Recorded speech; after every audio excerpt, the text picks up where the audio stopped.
Okay, we are live on a Sunday, Jack Stand Church. Appreciate everybody for stopping in tonight. Good to see a lot of my members here in green. If you guys get a chance, check out that join button, become a member of the channel. Appreciate the $20 super chat HLR kicking us off this evening with our merch and hat thing that we do. So I'm getting pretty tired of that light flickering, but bear with me. Make sure we got a mic check. Make sure we sound good. Let me check it real quick after this. That sounds good. Good enough. But yeah, we got a couple good topics tonight. The topic of the night is going. Usually I like to try to what I've done in the past week or done this weekend with the video or whatever. I usually try to bring it into the live stream and kind of reiterate on some of what's going on. In case you guys didn't get a chance to check out that video. Not a fancy one. Like, we were doing some work. It's kind of hard when you got a lot of things to do and you try to put as much content as you can on the channel to keep them updated, right? And try to just mix it together and make something to watch. And what we got going on with the white car and the transition with the coupe behind us it's really not exciting. We've gotten to the point, and I have myself, to where you just want to see the end product and you just want to see it get done. And that's, it's about the journey. It's not about the destination. It's never been, happiness is only the moment before you realize you need more happiness. You know what I mean? You're happy you bought a part, but now you think you need to buy another part. Now you're thinking it's a rabbit hole. We talk over here on the channel all the time about it. And it's no different than what we got going on with the white car. We kind of put a stop to just spending money, just like we focused in the last couple of live streams and videos. Done beats perfect every time. I'm cool with that. That's where I want to be. That's kind of where I like to commingle, and that's where we're going to we're going to use what we have, and what we're going to use is going to be good, and it's going to be fire, and it's going to run good. And if somebody don't like it, I don't care. That's their journey. That's their problem. But anyways, got some talking about some engine swaps tonight. $1,000 mistake that people do with engine swaps, and it goes in parallel with a lot of the stuff we talk about, that we talk about here on the channel. People can you can literally destroy a swap that you're doing in your car, kind of like what I'm doing right here right now. It's something that you get backed up in time. You don't plan, you don't budget correctly. Things come up in life. I mean, I am classic case example of what happens to most swaps and big projects in your car, in your house, with your health. Hell, it could be all of it. The point of the matter is we get into this rabbit hole where we're tempted to upgrade everything while it's apart. You know what I mean? I was going to put the trick flow heads on, and they're going on my 363, but just like we talked about, done beats perfect. And that's thousands of dollars that could be a mistake. Going in and changing a working engine for whatever reason. The engine was fast, the driveline was good. Let's just rock it and have some fun with it, and make a journey to transition it over to the coupe and see what it does. Trick flow heads are sitting right there, ready to go on the engine. So we pop a head gasket. Well, that's time. That's when it's time to upgrade to the cylinder head. We get later on in the year, and we want to take the engine out to refresh it. We could make thousands of dollars worth of mistakes by being tempted to upgrade like all the parts. While I'm going to powder coat this, and I'm going to put all kind of fancy bolts and fasteners in here, and then end up, hey, I got all these cool titanium bolts in my water pump, and then this shit leaks. That made no sense. It's just stuff that we can get caught up on over and over and over again, and if we keep making the same mistake, then we'll never get our projects done. You see what I mean? We're going to do whatever we can do to kick and scream to get this thing moving and riding by the midsummer. I think Motor City Fox Fest is in August sometime, so that's really a good time for us to. That's a really good time frame that I'm in. In the Woodward like Dream Tour or something like that is close to that in Michigan, so that's not too far from us here, and that's something to shoot for. Again, it's about the journey. It's not about the destination. If the car's running and moving and actually starting to shake down a little bit by that time, then it's a win. You know what I mean? So let me get back into comments here. Jason, I appreciate the super chat. Light bulbs. Yeah. Light bulbs are expensive, especially the LED stuff. Back for more. What's up, George? Good to see you. Broken Tool in the house. Giorgio Robinson, Driver Joe, Vance Cooper. Good to see everybody. Got about 52 people in chat. Appreciate you. Yeah, so that's the topic of the night. You know, we got a couple updates on the channel from this past week. I mean, we didn't put them in videos, but we went over to the machine shop, talked with Dave a little bit. He's home from Texas briefly. He brought a big machine. You know, he's upgrading his shop as we speak, you know, with bigger tooling and stuff for his journey, you know, in his business. So, you know, he's going back to Texas, which is perfect time because the 393 stroker update I have for you here is we're cutting the crank. We're sending the other crank for the 387 at the same time. So we added that to the bill, and we're going to build the 387 striker, the 387 stroker here in the shop, pretty much close to the same timeline as the 393. Now, we're not going to do anything with it just yet, per se, but, you know, I wanted to put that engine back together, and I wanted to put it back right this time, and if we need it, it's there. If we give it away, we give it away. Whatever. I don't know exactly what we're going to do to it. So, anyways, Fox 408, what up, what up? So, Moose, good to see you. Jim Hilt in the house. Gabe Large in the house. What's up, Stick Shit brother? Good to see you guys. So, when swaps spiral into project, like Project Forevers, it's kind of like what I was talking about with the temptation to upgrade. We could make thousands of dollars of mistakes, thousands, by saying, hey, I just want to, you know, if you got a set of GT40s and you're trying to go to like an upgraded, like aluminum head, yes, it's an upgrade, but you have to build your car, build your engine, or even transmission or clutch or axle. You have to build for what you know, where you're going with the build. So if you have GT40 heads on, if you have stock heads on, you go GT40s, I get it. If something happens where, you know, you're putting rockers, you want to put new head gaskets on, yeah, that's the time to do it. You know, it's a minor upgrade. I mean, stock heads aren't all that good. GT40s definitely, you know, clean it up a little bit, right? But if you're going to go to like a good cylinder head, there should be a reason for the upgrade, not just while I'm here, because that's what we get caught on. You know, while I'm here, it's that scope creep that we talk about on the channel all the time. Like, hey, while I'm here, I'm going to change that. Hey, while I'm here. So every time you change a bolt or you change a plan on a build, you get lost and you spiral out of control, and then it ends up being Project Forever. And then shit ends up in somebody else's backyard because you sold it for pennies on the dollar because you got tired of looking at it and you had Christmas coming up. I mean, I've done that. I mean, my dad did that. That's the reason why he owns the blue car that he does. You know, it happens. It's common. It's a lot more common than you would think, you know? So, you know, what we're doing with the full driveline swap is just, it's not going to be piece by piece. We're doing as much chunk swapping as we can so we can do the little nickel and dime stuff, you know, with the little hooking up of the CO2 in the fuel system. I can modify the fuel system and the brakes to work around my build instead of doing that now and then get the engine and shit in there now and then be like, oh man, I got to reroute that and redo that. You know, nothing's worse than going back and redoing a 5 or 6 hour project on a fuel system just to have to buy new stuff. So go to Gator Nationals today, followed up with some Jack Stand Church. What's up, brother? Good to see you. 19 months. Appreciate you. Been a member for a while. Appreciate you, brother. Jesse Workman in the house. Good to see you, brother. Meet you there last year. Can't wait for this year. Hell yeah. Trying to catch up a little bit. Happiness was finally finding someone reputable to do some machine work on my engine. That is 100% a great thing to talk about really quick.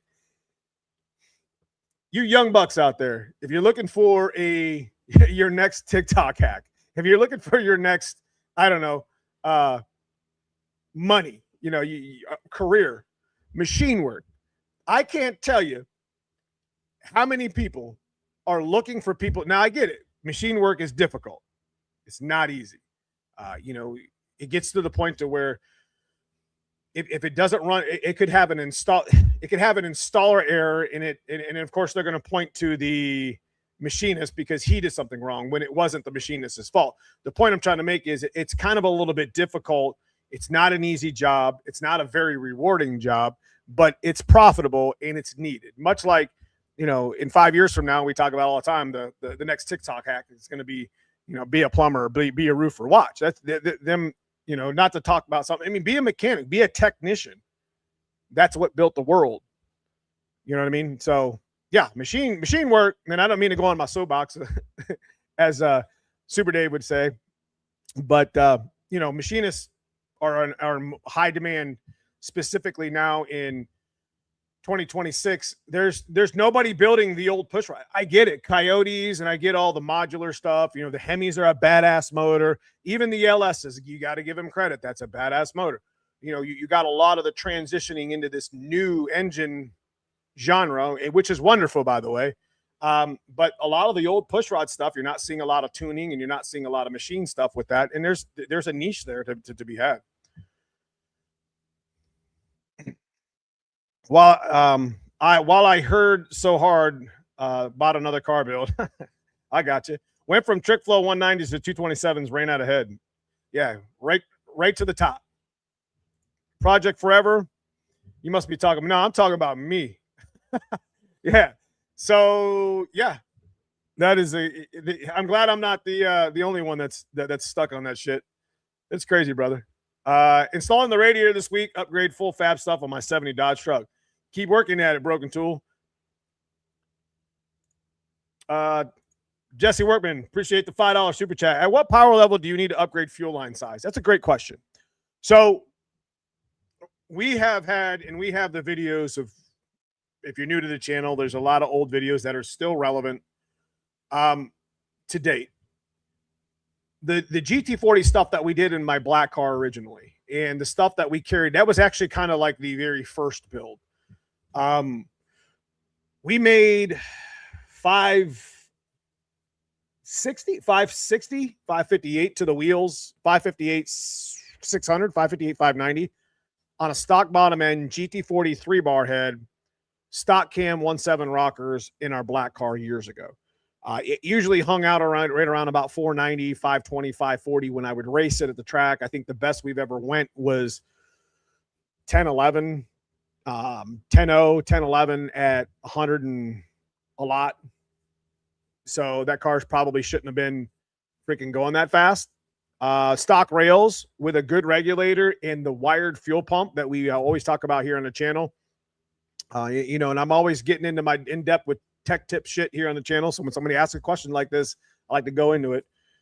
Wiring the pump, putting a 340 in, stock rails, stock lines, 500 wheel is probably where you should start thinking about buying that.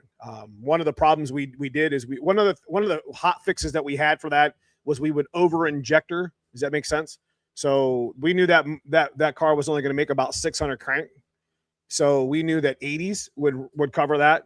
60s were capped ish, but 80s would cover that. So, we always were able to dial down the injector. And the nice thing is you can lean on the injector duty to try to compensate a little bit of air fuel or the, little mixture, specifically with the A9L stuff. We're talking old tuning stuff, but to answer your question, 500s when you need to start thinking about some stock, some rails and, some lines.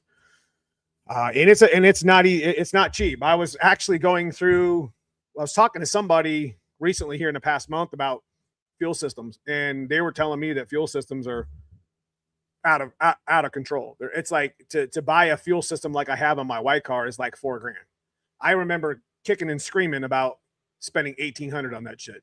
I'm not even gonna lie to you. My pump was, when I bought it, it was $400. I think all the lines and all the fittings and the regulator, I think I had maybe $1,500, $1,700 in it total. I guess that shit's off the rail now. So it's another reason why we're putting it all in the coupe.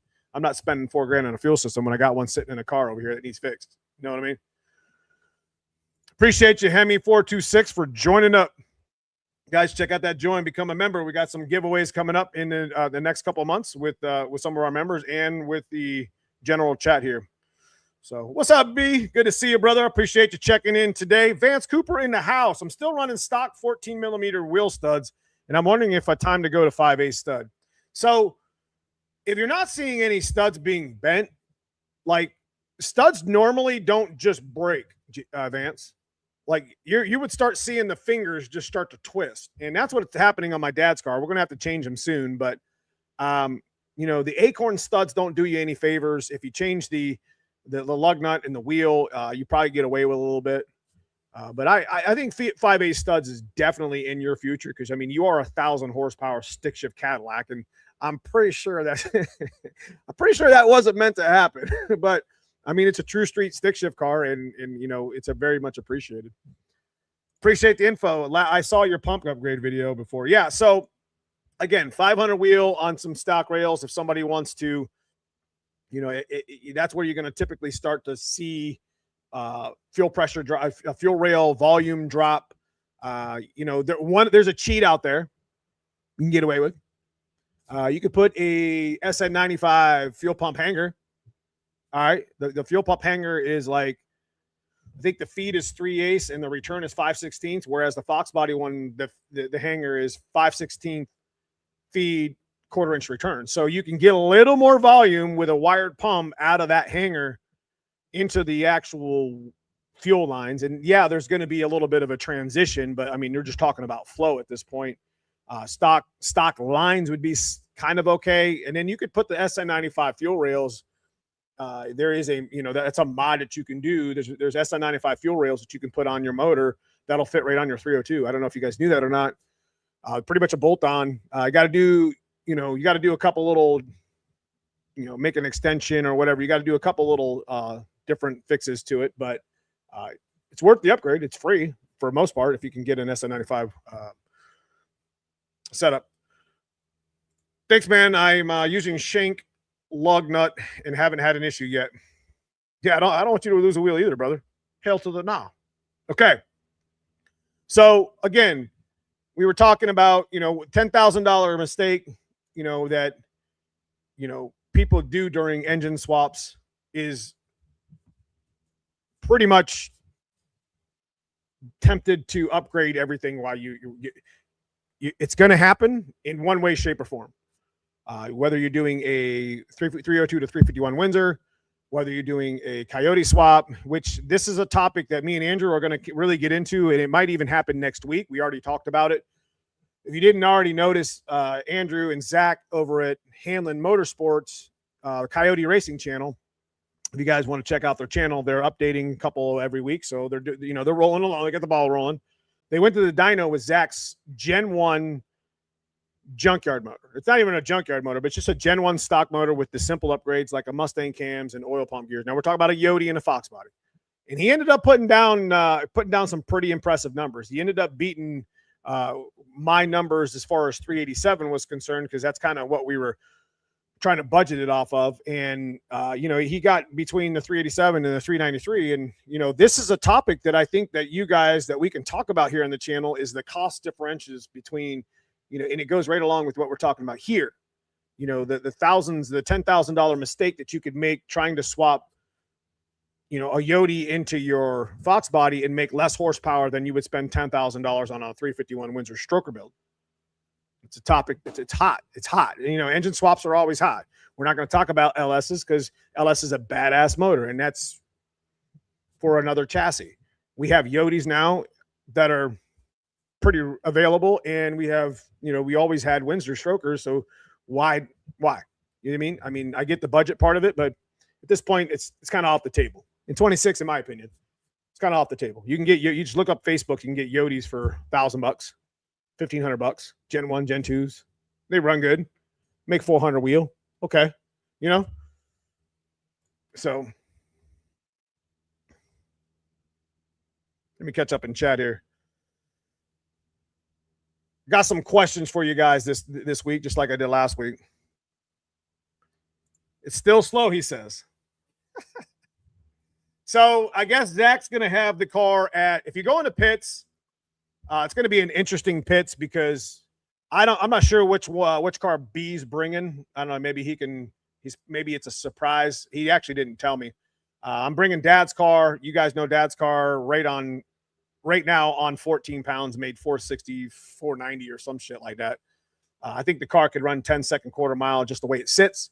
It's going to be nice to line up maybe next to Zach, see what he's got going on, because he runs similar horsepower, and you got two completely different driveline swaps here and two cars. So it'd be cool to kind of line up with him and kind of line up with B, because we all make about the same horsepower.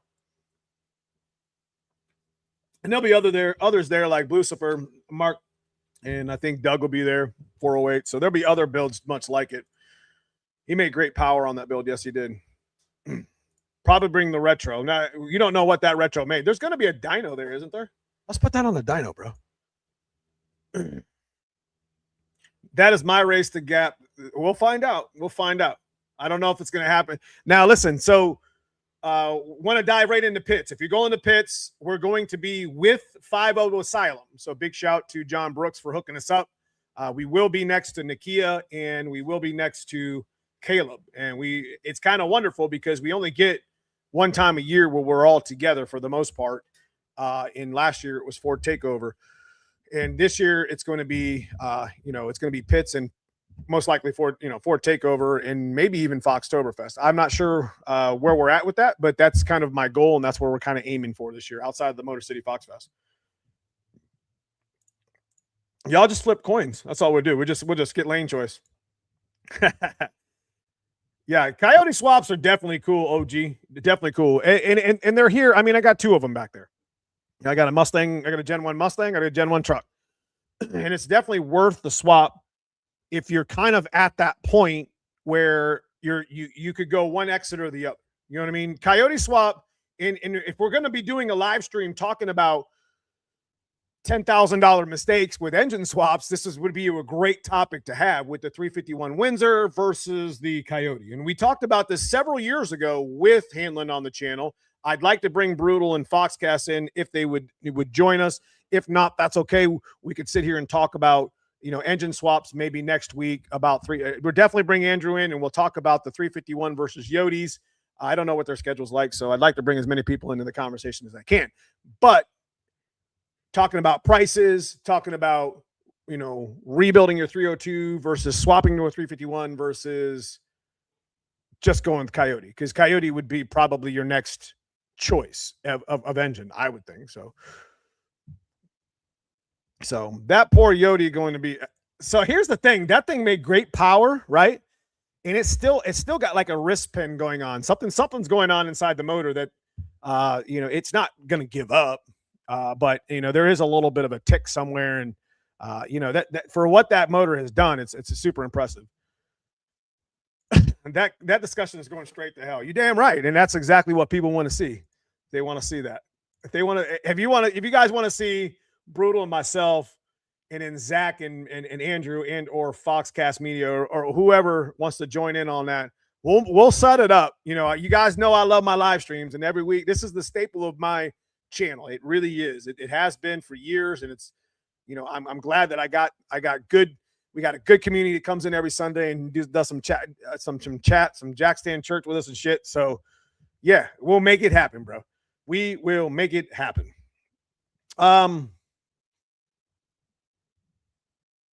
Let me see what I got going on here.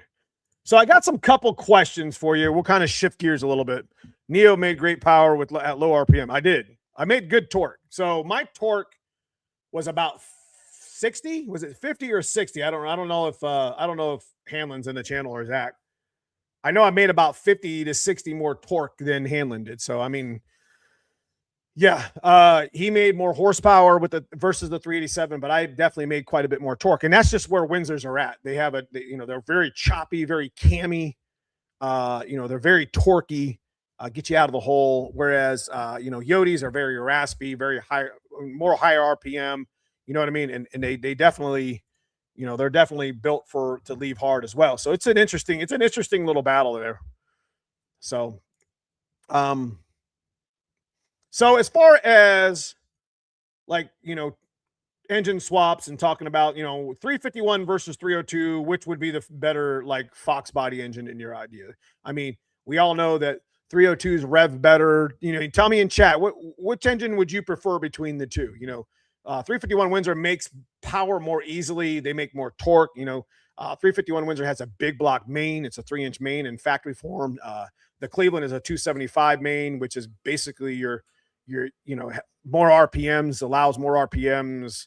I mean, you can RPM the shit out of a stock 3-inch 351 Windsor anyway, but yeah, let me know what you think. 302s do fit easier in Fox bodies. There's something to be said about just rebuilding your block. That's kind of what we're doing with, we have a video coming up in the next week too. We talked about doing a honing job on the 387 block. So we'll do like a little bit of budget shit that we used to do here in the garage.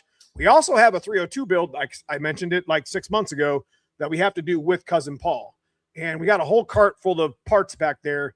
It's not really a no machine shop build because both motors need to be decked, because we're not going to put a whole engine together and put a bunch of time into the shit just to have a warped deck and have to worry about it. So, yeah, 351 all the way for me. Problem, you know, like I said, we're going to get into the nuts and bolts of 351 Windsor versus Coyote, but you know, for those that are on like a seriously 302 budget style, your junkyard GT40 intake heads, you know, find yourself 172s, you know, 17 rockers. There's nothing wrong with that. We've done it with Dad's car. We got an engine here on the channel. We threw a little cheap boost at. I'm telling you, man, it works. And we don't have a whole lot of money and time into that. 351 shits in the woods. Yode's piece at Jesus. If I was doing a 302, it'd be a dart block because I'm going to push that thing to its limits. Hell yeah. Building 302 with 351 in the future. That's a good idea. Cleveland heads are way better. You're right. Getting Cleveland heads on a 351 Windsor.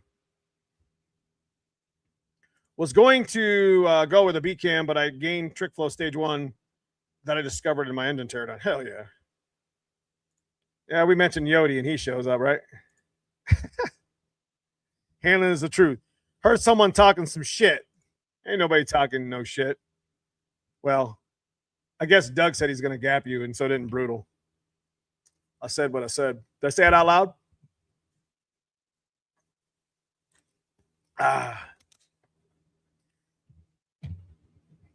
So anyways, if you go in the pits, that's going down, by the way. Yeah, we're going to make a run back of Ford Takeover. This time I'm not going to race Brutal in a damn, you know, a street race, like a foot street race. I'm good with that. I blew a piston rod in my leg last time we raced. Shit didn't heal for like 3 months, 2 months. I'll pass on that shit. Maybe we'll walk backwards, Brutal shit. Yeah, I don't know, man. We'd probably fall down and bust our head open. You know, I'm not going to FAFO any of that stuff. It's a good time, though. It was a good time. All in fun. Hold on a second. Your legs are, yeah, they were tired, bro. They're tired. But that's what we got going on with Dad's car. We're going to have, I'm going to shoot a video tomorrow because for one reason or another, it's going to be 70 degrees in Ohio and sunny. And then we're going to have snow on Friday. So that's just kind of where we're at here right now. It was really nice today. We're going to have really good weather tomorrow. So I do have a chance to take Dad's car out of the garage. We're going to go over the Dad's car for pits, and we're going to talk about its future. Got a couple ideas of what we could really, really dial that car in on. Instead of throwing horsepower at the car, we talked about this the other day in the live chat. Instead of throwing a bunch of horsepower and making $10,000 mistake in an engine swap, you know, how about we make the car more efficient and go faster? We're not trying to make Dad's car more fast. You know, we're not trying to make Dad's car faster. We're trying to make Dad's car efficient. And there's ET to be gained. Me and Brutal talk about that at Ford Takeover, or excuse me, Foxtoberfest when he was running down the track. There's room of improvement, and you know that was kind of a shakedown thing. Yeah, I think we'll have a good time. I think we'll have a good time. Granted, the T5 holds up. We'll see if the T5 holds up. But good, it'd be good to see everybody, you know, and see their builds and see what they got going on. Like I told you, man, done beats perfect every time. And getting your shit out the jack stands has been a motto on our channel for years. I'd love to see what you guys got going on in your projects. It doesn't have to be perfect. It doesn't have to make the most horsepower. I just like to see what you got going on, brothers. Berger talking smack of his blower belt and still missing Brutal's workbench. Oh, boy. This begins. So this is, I don't know if you guys see this chat, but this is what's going to happen with the Coyote pushrod live stream. It's just going to be absolute fire. You know, we're gonna try to stay on. I'm gonna have to literally moderate that because I'm gonna be like, listen, let's talk about the cost differentiations before we start. Maybe we should save that live stream for after pits. That would probably be smarter because then we have more Windsors involved. We'll have more Coyotes involved. Hamlin was supposed to bring his Coyote out, but you know that's a race car. It doesn't have an alternator. I'm just kidding. kind of. So while we're talking about engine blocks and while we're talking about, you know, mistakes and building and, you know, there is something that was brought up with, in one of my comments on Facebook. And it's just like, you know, it was my dad's car where we were doing the dyno stuff and we were talking about stock block limits. Now, somebody talked earlier about stock fuel rail limits, and I gave you my synapse on my experience. Pretty much around 500 wheel, 10-second, 1090 area. Probably want to start looking at upgrading. If you haven't upgraded your fuel pump at that point, I don't know how it's getting fuel to begin with. But so when we're talking about stock block limits, going along the same line of the same car and the same time frame with my black car, when I actually made 586 626 to the wheels on the original Ultra Blue car that we did with the turbo. That's the same car that we did, that we painted, and that car made the most horsepower. It's probably one of my bigger videos views wise here on the channel, but and it wasn't a very long video, minute and a half. I kind of miss doing those videos because it was easy. I didn't have a lot of stress and there was hardly any editing in it, and it got a bunch of views and got a lot of people engaged with the channel. But anyways, stock block limits. We have actually only split 2 blocks in 302 form in the years that we've been, boosting them and pushing them to their limits. And, same people split blocks at 300 horsepower. It's kind of all the biggest problem with stock blocks is harmonics. Harmonics will absolutely destroy your engine little by little. Your factory balancer is probably one of the bigger culprits of that problem. And it's one of the main reasons why my block split the first time when we were running 1050s with the black car, is it had, there's always a limit. I mean, it's not 500.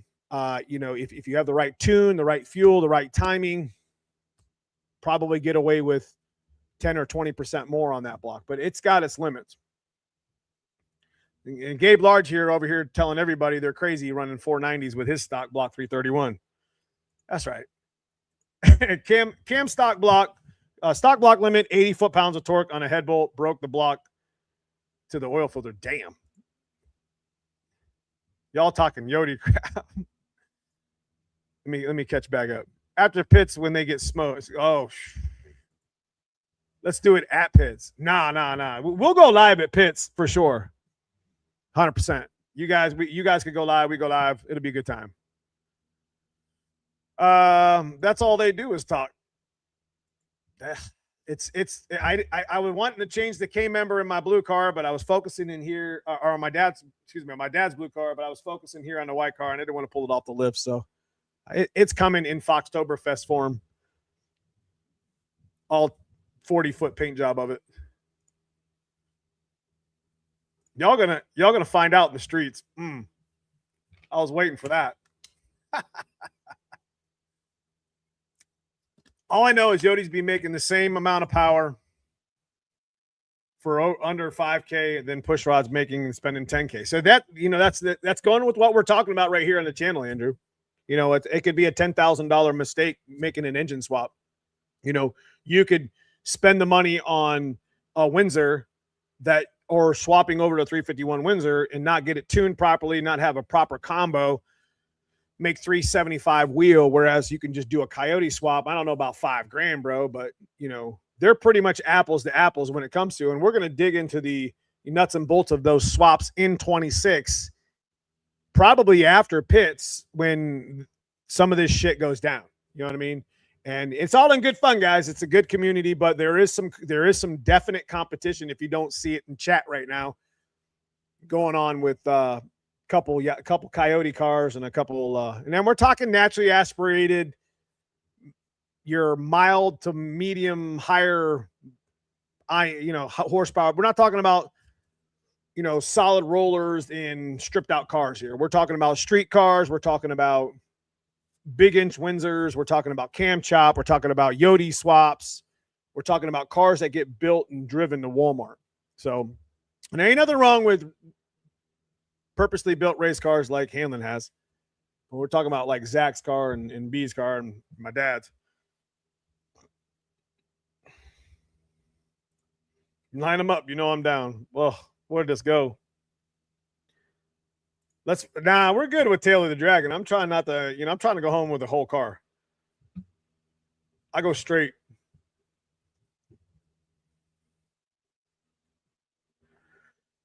What do you say? I have a stock bottom end balancer. Yeah, so make sure you do me a favor, Matt. Next time you're under the car, and it's pretty easy to check your balancer, guys. I would show you one, but I think we threw it out. It was sitting over here. There's a rubber ring around the balancer, and this is actually on a lot of aftermarket ones too. You don't even really see it. That balancer will move, and I've caught my engine, my original 387. I did a video on it. I put an old school trick flow balancer on it that I had a rubber ring in between this, the steel and the regular, whatever. There was the hub. And I can tell you for a fact that even on the aftermarket ones, that will move. I was losing about 2.5 degrees timing because it moved. And it'll do that on a stock balancer as well. You won't get true timing. And that could be robbing you of horsepower. And that's kind of the way we pitched it in that video. I was getting robbed. There's a lot of things that can rob you of horsepower.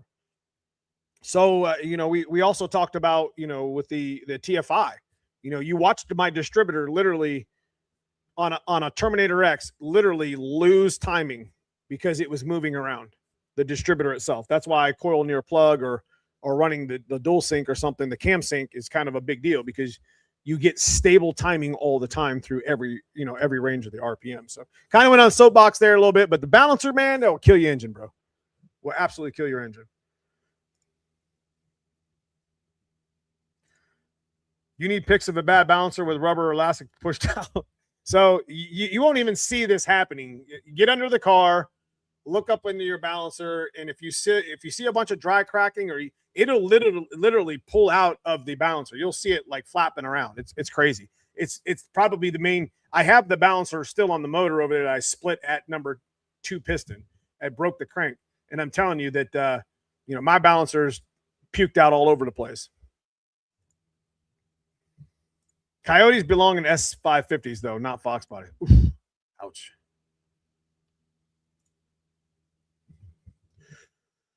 Let's see where we're at.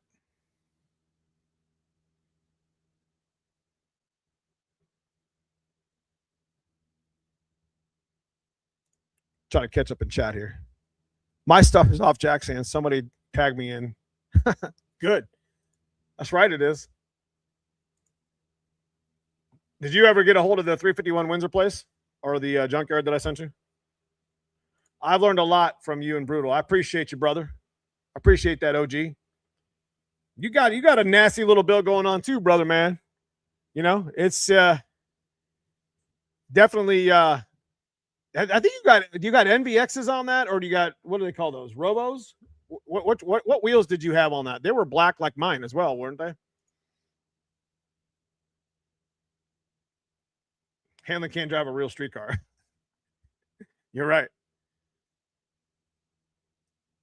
Considering a 308 gear ratio from 373 500 wheel turbo, I would 100% not go 308.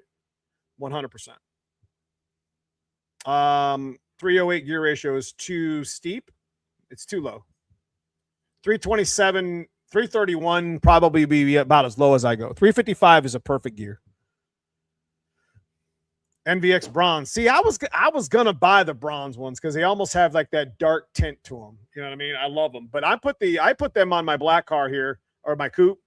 They're on the GT right now. I really do like them on the hatch, but we have the. I don't even think that LMR sells the Cobra replica 10.5 deep dish anymore. I don't think they sell that wheel anymore. And I got those on the black car with a 315 in the back. So I'm probably going to put that wheel back on there and just, once in a while throw the NVXs on one of the other cars. I like my black wheels. 305s on the back. Nasty. Big old fat tire. Big old fat tire.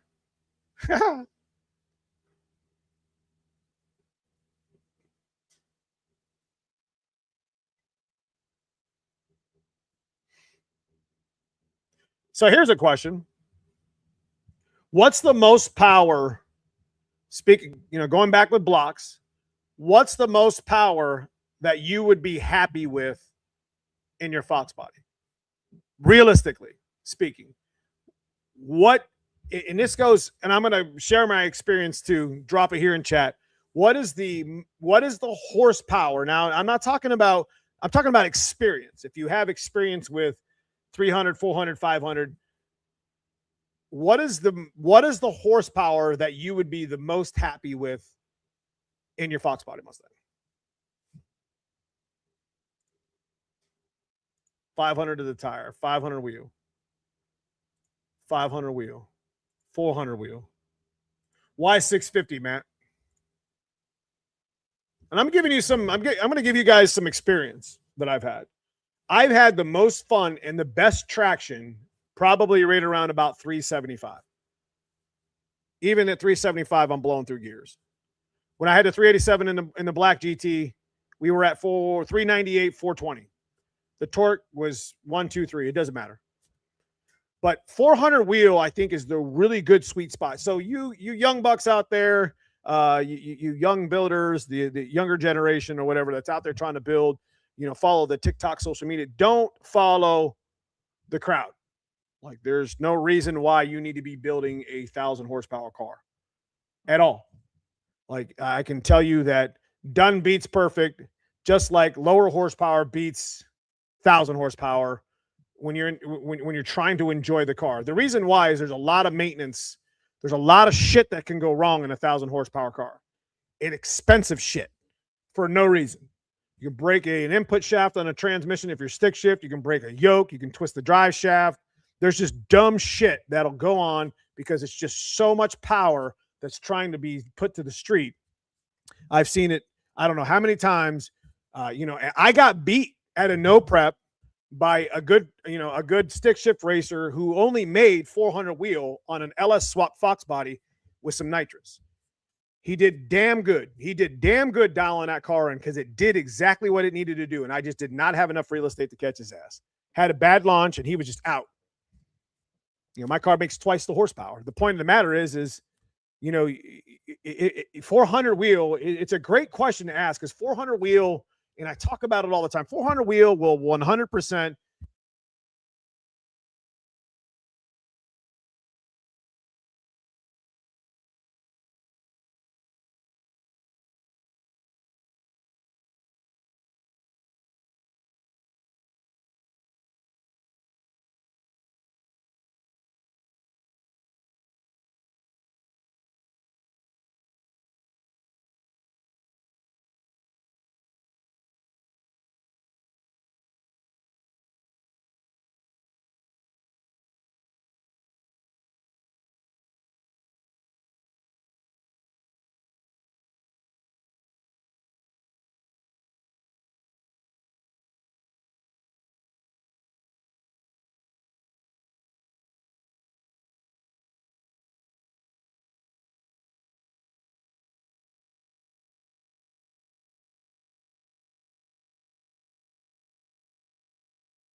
We good? I don't know. It must have muted somehow for whatever reason. Sound should be okay now.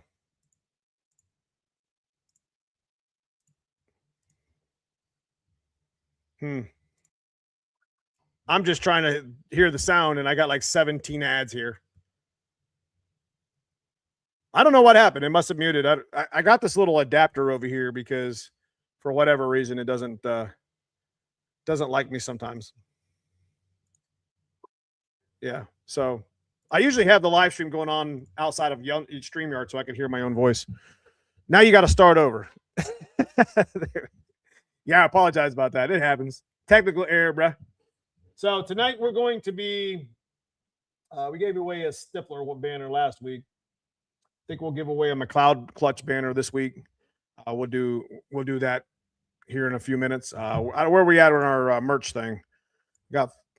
Appreciate you, HLR, Jason. So we're not quite there yet, but that's okay. Not a big deal. Preach it again.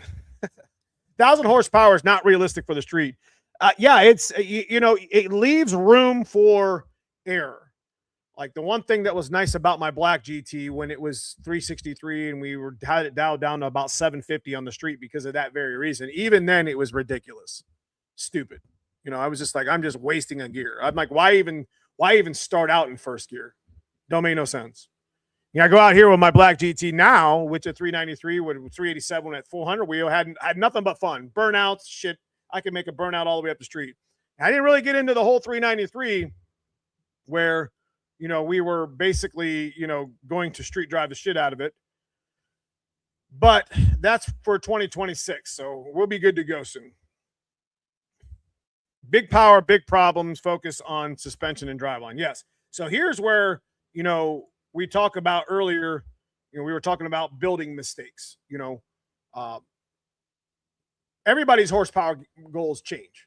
And we get into, it's very easy to get into a scope creep. It's very easy to get it drawn into following the crowd that, you need validation that your fox body is acceptable because you got to make a 4-digit number.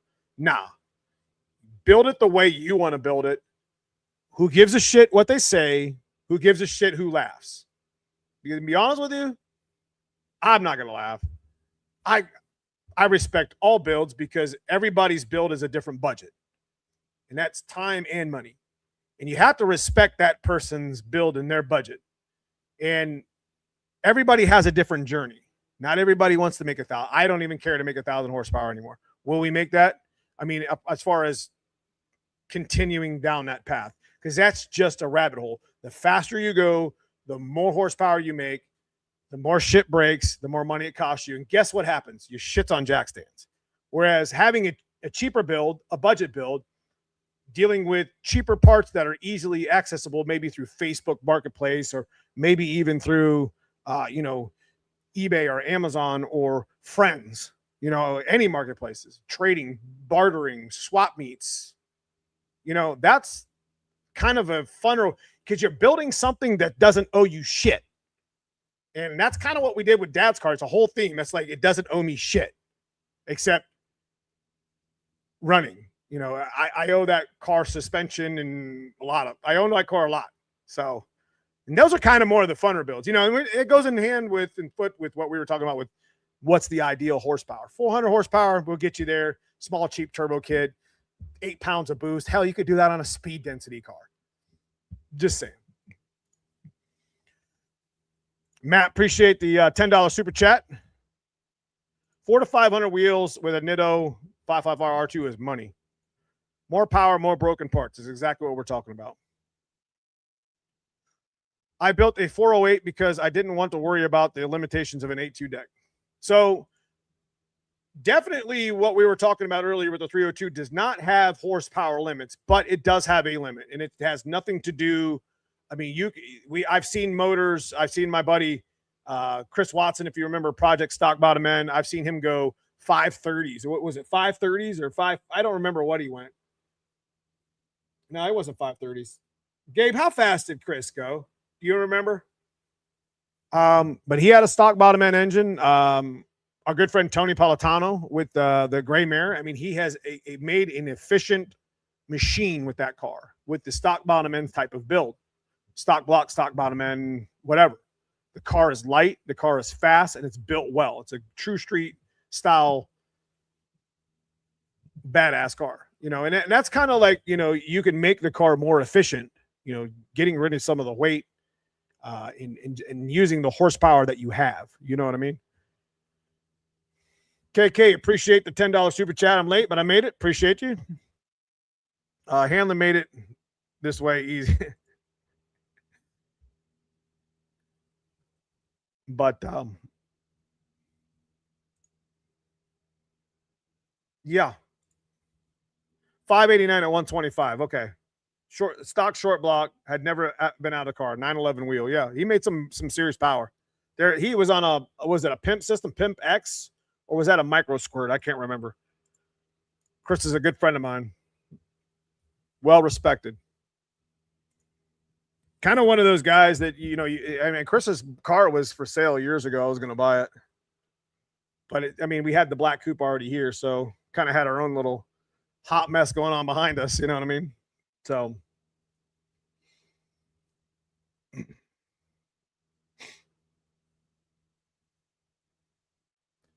I'm trying to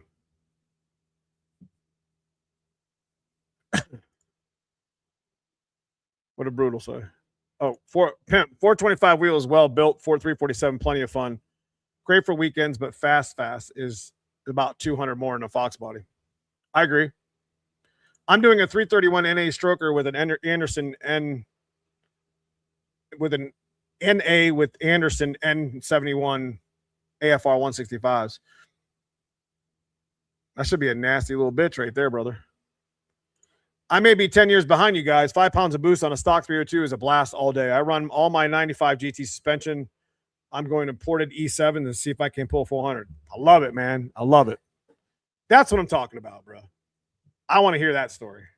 I want to see that story. Hell yeah. So,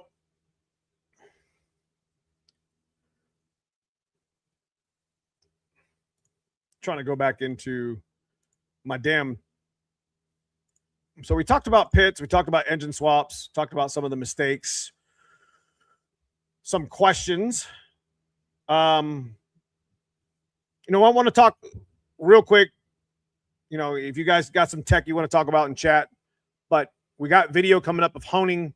We're going to be doing garage. We're going to be just doing a garage backyard style honing the engine. How it could help you and it could hurt you at the same time. Now, we'll talk more about in the video, but do it just if you get a stock block that's got a good bore in it. They're all egg shaped to begin with, but something that's reusable. You know, we're going to be talking about cross hatches. We're going to be talking about, you know, ball hone versus machine shop hone, and, you know, horsepower loss. Dad's car could actually probably pull a little more horses out of it if I had an actual machine shop hone in it. Those are much more accurate, much more, much better home. But I'm going to be honest with you. We've built a number of engines here and refreshed dozens of engines, stock bottom end 302, 351s with a ball hone, and never had an issue. Then they still run today for the most part. And have you guys ever honed a block in your, you know, on a stand or whatever? He said it and bought a 408 Windsor stick shift, beautiful silver car. I seen that.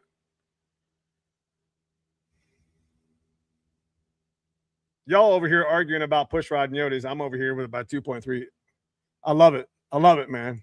Be different, bro. I love it. Pimp X. That's what I thought it was.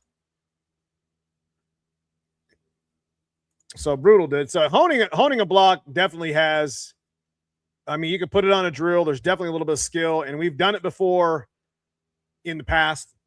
And we're gonna revisit that. I'm gonna hone the 351 Windsor that we just collected all those parts, and we're going to show you what we do.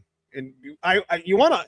That's kind of one of the first steps, especially when you're, you know, refreshing a stock bottom end build. It's kind of one of the first steps you want to get into is you know, you want to hone the block out. You know, there's a lot of material there that can get in the engine. You know, this is before you wash it, maybe even before you clean it, because, you know, you want you want to get that bore nice and coarse and get it ready for a new set of rings. So that's where we're kind of going. I mean, the 387, bringing the 387 back to the channel isn't something that we're trying to put in the car right now. It's just trying to bring a little bit more content and bring the engine back to the channel. That's, you know, it's not all that difficult to put back together. At least not here. It's already been done. The balancing's already been done. We're using the same balancer. We're using the same crankshaft. We don't need to do any of that shit. And all we need to do is just do the proper maintenance in another block. So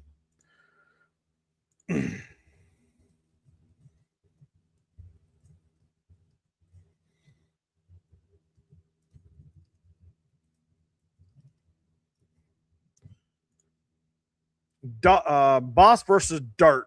1500 versus 3000. That's a very small window of people that would be able to even achieve that horsepower limit. You know what I mean? But I guess whichever one is cheaper for the most part.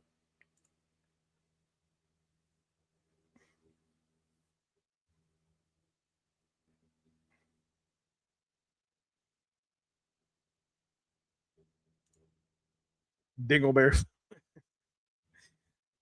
Yeah. All right. What's the current labor cost for an 8.8 gear swap these days? Why don't you try to do it yourself, brother? There's a lot of good videos out there that can show you. There's thousands of videos out there. Why don't you give it a shot yourself, bro? An 8.8 swap? Or are you talking about like a gear swap, right?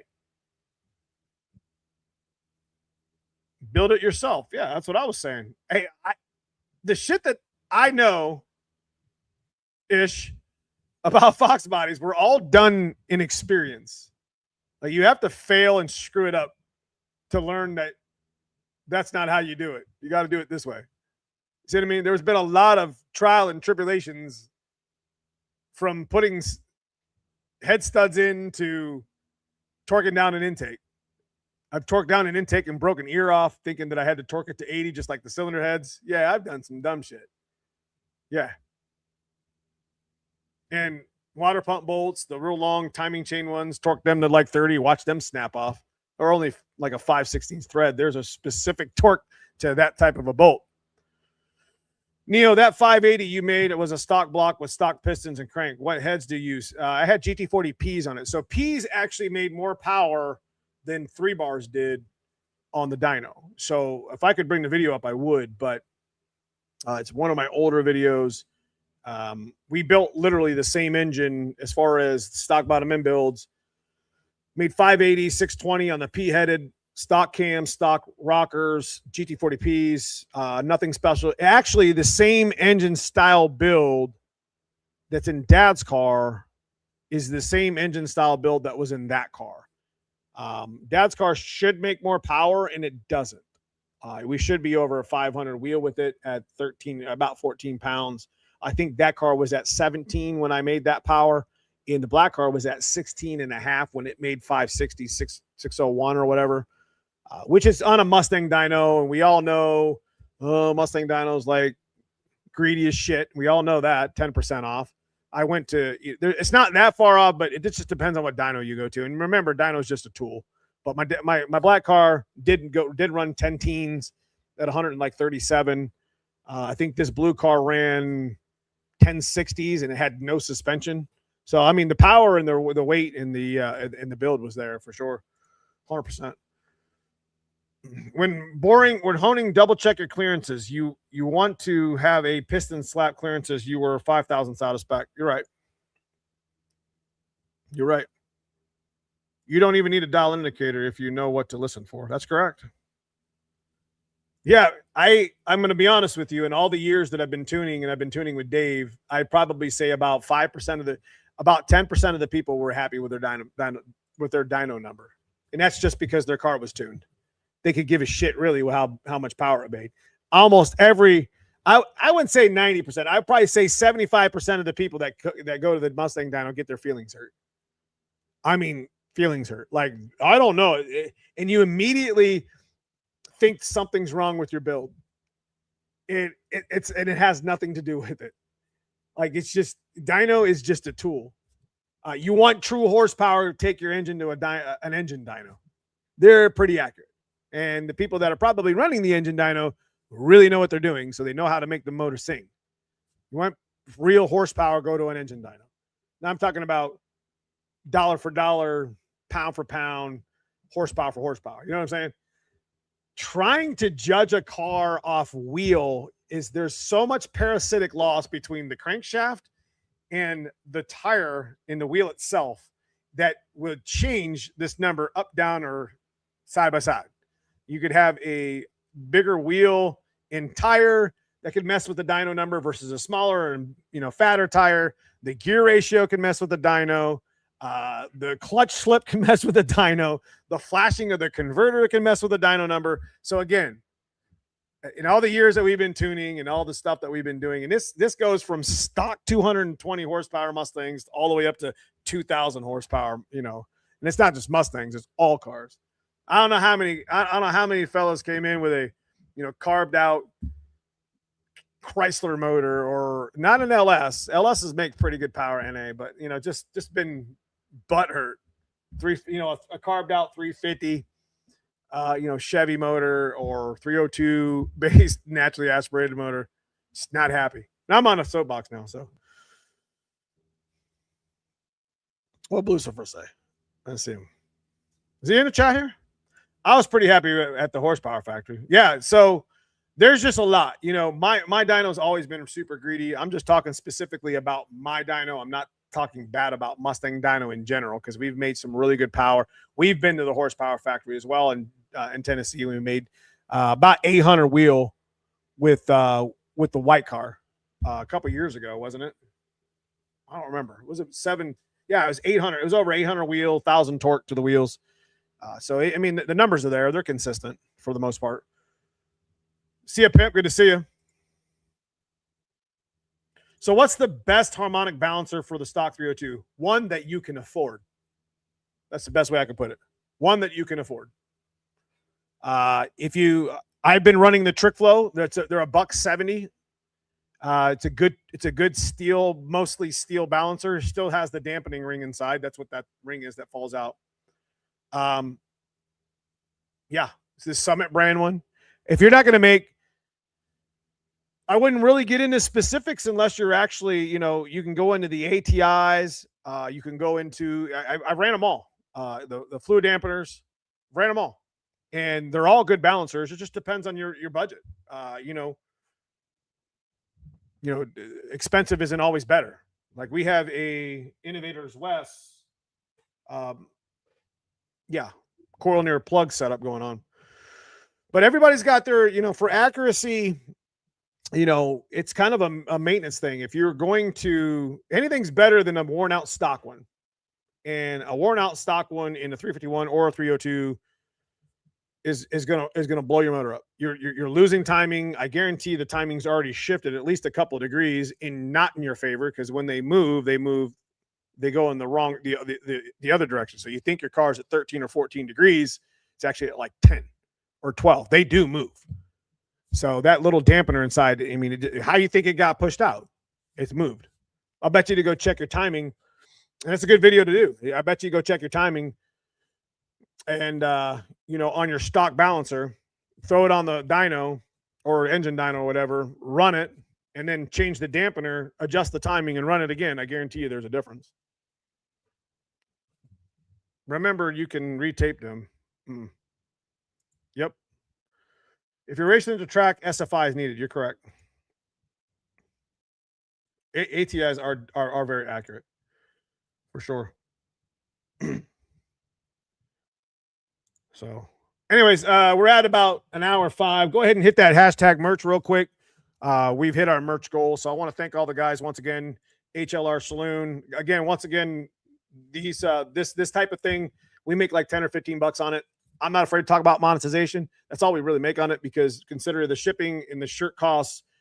It goes to get some of our merch out there to some of our members, and I appreciate it. It's HLR Saloon, Jason, Jesse Workman, Matt Hopkins, and KK Garage for pitching in this week. Appreciate you guys. Love y'all.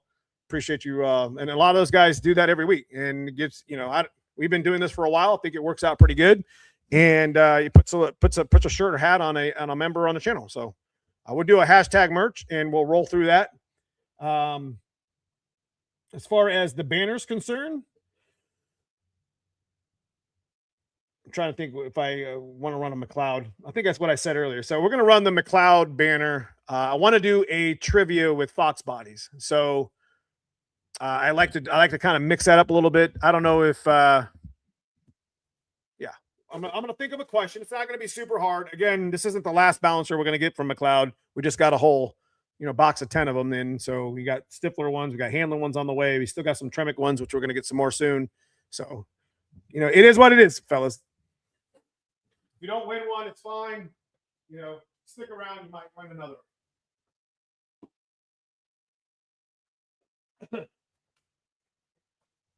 I want to say thanks to Bob Scheid and Krista Baldwin and Will Beatty over at McLeod Racing for hooking us up with these banners for you guys here on the channel. If you guys already know, I run the RXT twin disc in all my cars, and we got the soft lock up there, but with the tamer that Garrett Leach has for us here on the channel, which I don't even think we'll need a tamer, but we're going to use it anyway because we have it. We're going to rock the RXT in the coupe. We're not taking none of that shit apart anyway, but it worked really good. So we'll do some sort of trivia here in a minute with that. Oh, well, no sound. I appreciate it. I see your text message, bro. Okay, here we go. Hashtag merch. So if you win,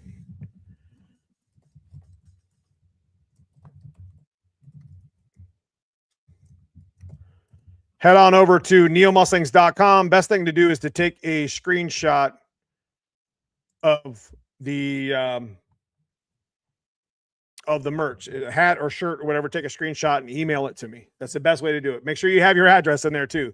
Just what color, what size, whatever. Put it in your little screenshot. Work your way through the website and tell me which one you want. So it's been working out pretty well for us, and we're going to continue that as well. So if you win, take a screenshot of it, send it to me, and we will make it happen. All right, so here we go. Spin through. Samurai Suzuki 210. Congratulations, bro. Looks like it's a new member here to the channel, or a new name. I haven't seen him here before. I've had a Samurai Suzuki, and I owned a 1989 Suzuki Samurai years and years and years ago. That's pretty awesome. That's crazy. So congratulations, you won merch, bro. Head over to neomustangs.com, pick out what shirt and or hat you want and what size and color it is. Like I said, screenshot it on your phone, send it to my email at neomustangs.com, and we will get it shipped out to you. Mike at 417 Fox, big shout to him and Angela for doing what they do for us here on the channel and putting up with our shit every Sunday. So big thanks to you guys for what you do. So Neo, did you get my email from the trivia merch? Let me look.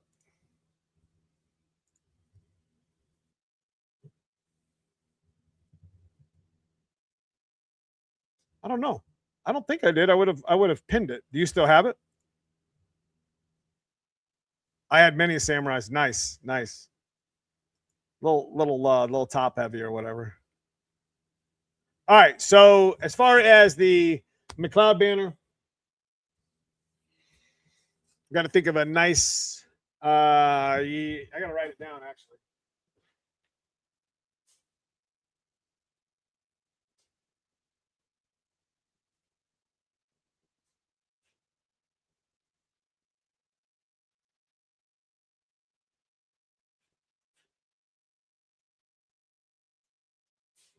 Mm-hmm.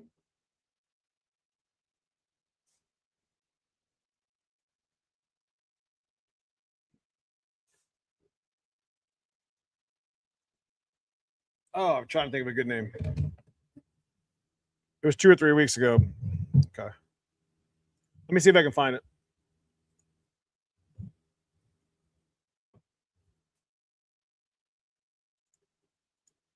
Oh, here you go.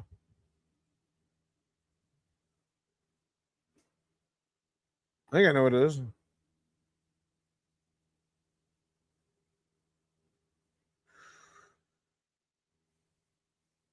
215.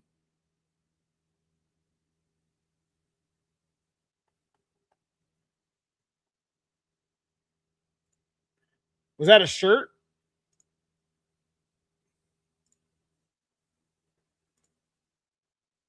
Yeah, I got you, brother. I got you. Okay. So for the McLeod clutch,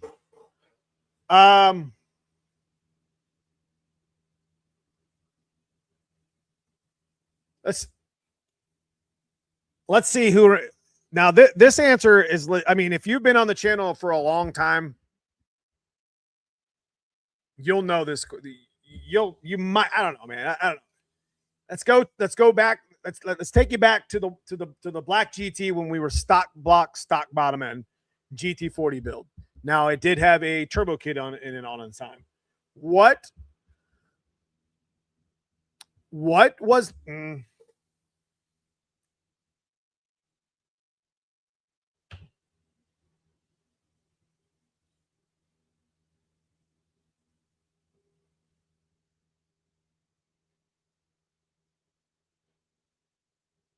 Let me think. What was the clutch that was in my black GT when we first made 500 wheel years ago? We had to swap it out because it wasn't rated that high. And yeah, we didn't go to a McLeod just yet. This is way before McLeod. So this is probably a 15-year-old question. What clutch did we have in the black GT? Vallejo. Just so everybody know, Vallejo is like the distributor that makes everybody's clutches. Shouldn't be a very difficult one, but this is before. Now that was the disc, Doug. That was the pressure plate, Scott, that we talked about. Yeah, I think that's it right there. I think he got it.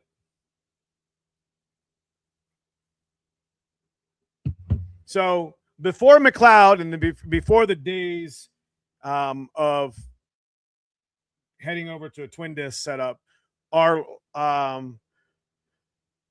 the first clutch that we've had, and we were really we really liked the center force dual friction. Now we had a 3550 10 spline in it when we first went to a turbo on the black GT.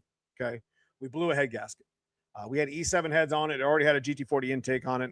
This stuff's all in the channel. This is old school shit. This is back in 09 to 2010, 2011. We had the center force dual friction that we got from a buddy of ours that we bought a 3550 from. Now, let me tell you what, the 3550 10 spline was probably one of the best shifting transmissions stock-wise, at least back in that era before TKX, that we ever had. And shifted like butter. And we raced it, synchronized. We had our buddy Matt Horner rebuild it. And he said, bro, for the pound of power you're running through this, which was like 450 at the time, long story short, he was pretty impressed with the internals. Center force clutch, we actually took the center force disc and we started buying dual friction discs. Now, if you don't know what a dual friction is, it's like a half organic, half ceramic disc. It's a really good disc. We used to buy those for about 120 on Summit, and we had an old Spec 3 Plus. Now, that wasn't the question, what we went to. We had an old Spec 3 pressure plate, and we put a center force. We made it a center force to a Spec 3 Plus, whatever, pressure plate. It was probably one of the stronger single disc clutches that we've ever had. And we did the same thing with an AutoZone disc later on with a Ram and some other pressure plates, but the weak point on what we think was the problem was the center force clamping power wasn't holding on the torque. So when we went to the Spec, it was a little bit of a more difficult pedal setup, but it was kind of rated. I don't think at the time they even had like a organic-ish style clutch disc, and it was all puck or some shit like that. But it worked out really well. It was really cool. I went on my soapbox there. You know, Will Beatty used to work for Center Force for 25 years. He was my bud. That's cool, man. No shit. Ram pressure plate, generic clutch. Yep. We ran that. We ran Spec 3 was what we had, the Center Force dual friction. I still got 3 or 4 of the boxes back there with old shit in it. It's crazy. So congratulations to, I think it was Gray, correct? Let me ask chat. I had his name up here.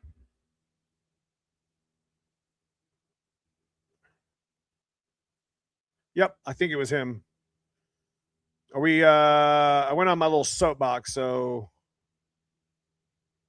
the merch winner. Spec Center Force. Yeah, right here. I think it was him. Right? Am I correct? I think he's the only one that guessed it. So Center Force was the clutch. So Grace, send me an email. Same thing. Neomustangs at .com, or excuse me, Neomustangs at hotmail.com, and let me know your address and I'll ship this out. I got a couple other ones I got to ship out. Actually, I think I'm all caught up. I'm not. Yep. Okay. So we always check with chat before that happens. So anyways, we're about close to closing time over here, fellas. You know, it's my favorite time of the week. You know, I hate getting off the live stream. You know, we've got a lot of shit going on in life. There's one thing that, you know, you gotta budget your time. This past weekend, it was really difficult for me, you know, with family, you know, trying to budget. My daughter was in a play for Frozen, and it was probably one of the coolest things I've ever watched. So I love her to death. And, you know, I always talk about my son's accomplishments with weightlifting, but, you know, being able to go out and watch my daughter perform, she was one of the main characters in the Frozen, the musical. And it was probably one of the cooler things. You know, it gave me chills. You know, she does really well. She goes to the gym with me and my son Mason. And, you know, I try to be a good dad, try to be a good role model, try to be an inspiration, try to be motivational. And sometimes that's hard. You know, life is hard. It's not easy. You know, if it was easy, everybody would be a millionaire. And sometimes you just got to be a good human. You know, you never know when you're next to somebody who's barely keeping it together that day. I don't know how many men I talk to in the gym when we're lifting some weights, you know, that's just dealing with shit, you know, just constant. So anyways, I always talk about my accomplishments with my family and my friends. And, you know, this weekend, you know, got a chance to see my daughter perform in a musical. So you got to budget that time, brothers. You know, you know, I could have been working on my cars. I could have been in the garage. I could have been working on a rental, but I had to, you know, make sure that I took some time for my family. And yeah, just wanted to, you know, throw that out there. So 100%. Hey, did you ever do a promo code? Hey, do you have a promo code for Stiflers? I do. It's called Neo10. I don't know where I put the picture at. Might be in my, hold on, let me see if I can find it.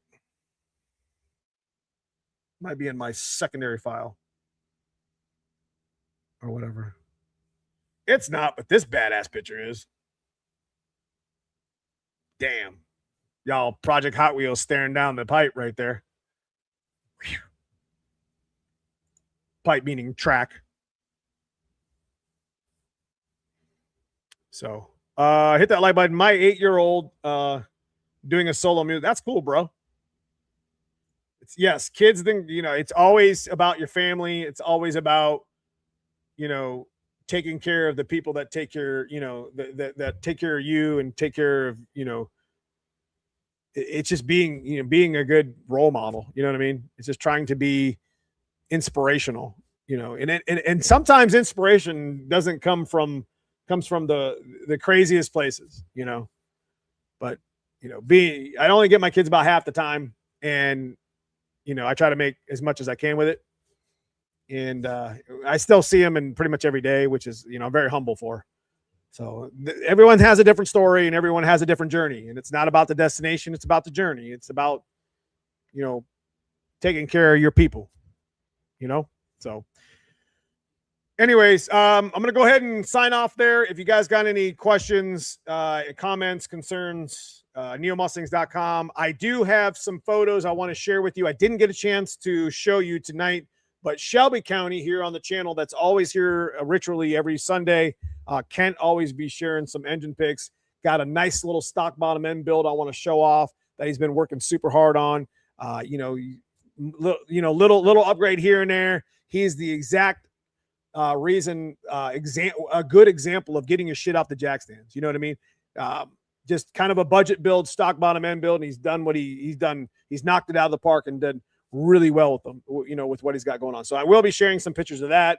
Probably pull up Dave Wagner's pictures, which is Super Dave here on the channel. I don't think he was here in the chat tonight. So if you guys got some cool stock bottom end budget builds, or even some some cool Windsor builds, stuff that you follow here on the channel on Sundays, I'd love to show it off. Neomustangs.com. Send me some pictures. I usually just put it in another folder. That way I can look at it and download the pictures later on. But anyways, we got, I think we're going to be honing a block or two this week. We're going to be taking Dad's car out, shaking some dust off of it because it hasn't been shook out since October. So it's been like 6 months. Got to check some things over before we go out to the streets of Tennessee and maybe even shake it down at the track. So anyways, it's been a good chat. Make sure you guys go check out that video. Wasn't real super fancy, but we're about T-minus an hour from pulling that whole drive line out of that white car. I hate to see that happen. It really kind of breaks my freaking heart. I'm not going to lie to you.